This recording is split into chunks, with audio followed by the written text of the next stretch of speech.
Hey everyone, this week's lab prep is going to be about counters. We have a couple different types of counters we're going to talk about. When programming a counter, there are several bits of information that you must provide. First of all, you must assign each counter a counter file. File C5 is the factory default file for counters.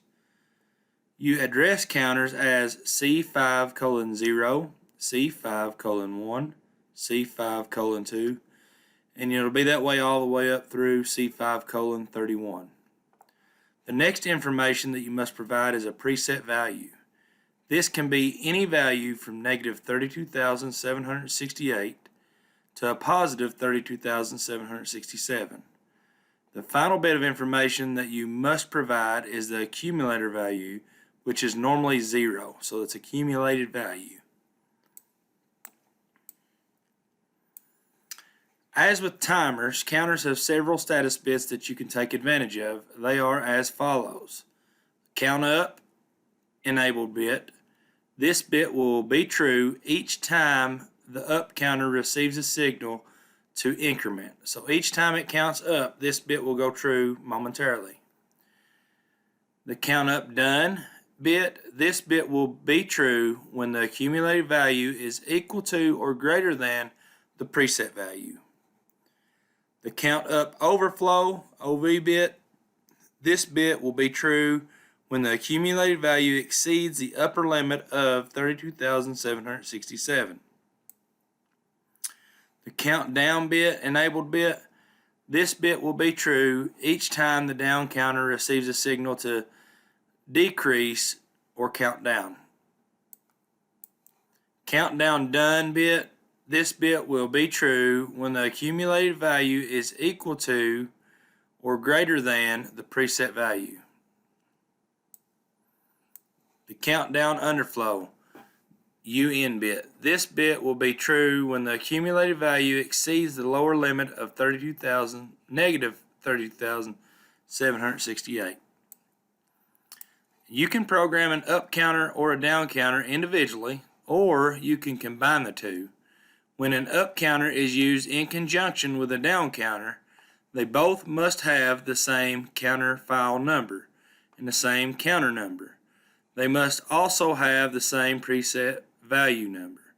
So if we're doing that, and we're going to show you a little program here in a minute to simulate that, you would have an up counter and a down counter, and both of them would be labeled C5:0 if that's the only counter you've used, and you'd have the preset value like we're going to use in a minute. It's going to be 100. You're going to have a preset value of 100. It may go up and it may go down, may go up, may go down throughout the program depending upon the situation, but for it to turn on the done bit, it has to reach 100. A good example of an up counter and a down counter used together would be a parking lot. You would want an up counter to keep up with the number of cars entering the lot and a down counter to keep up with the numbers of cars exiting the car lot. You could use some of the above bits and cause a vacancy or a no vacancy light to turn on. So right here is an example of what a CTU or a count up is going to look like. Right here, the counter, that's where you're going to put your address as of C5:0. That's like a file. That's where that information is going to be stored for this counter. The preset, okay, do we want it to count up to 10? When it gets to 10, turn on a bit. That would be a preset. Like in our situation, we're going to use 100. When there's 100 cars that enter the parking lot, we want to turn on a light that says no vacancy. Whenever the car leaves, one car leaves, we want the no vacancy light to come on and a vacancy light to come on. And the countdown, let's say we've counted all the way up to 100, and then we have a run condition go true here to count down this counter, that would turn that light back off. So for the counter to count up or to count down, the condition on this rung, this preceding condition, has to be true to cycle a count. It has to go false and then true again to cycle another count. So you can't just stay true and keep counting up. you have to go true, false, and true to get the second count. Same for the countdown. You have to go true to count down, then it has to go false and true again to count down a second time. Now, when some counters, we may want to reset. Let's say, for an example, this parking lot we're talking about, it should maintain the accurate number of cars that is in the parking lot.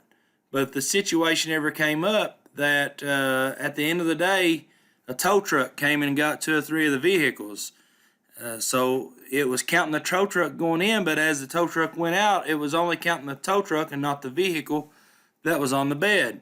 So that would give us an inaccurate number. At the end of the day, we may have 3 cars still showing on the count, even though the parking lot's empty. So somebody would have to go in and reset this bit. The way you would do that is you would have a reset bit put on a program like on a rung by itself. So we have a push button to reset the counter to 0. And there's multiple ways you can do this. There may be another situation resetting the counter, another counter resetting that counter, a timer resetting the counter, certain things like that. But the situation we're talking about, somebody walks over and presses a button to 0 out the count of the parking lot counter.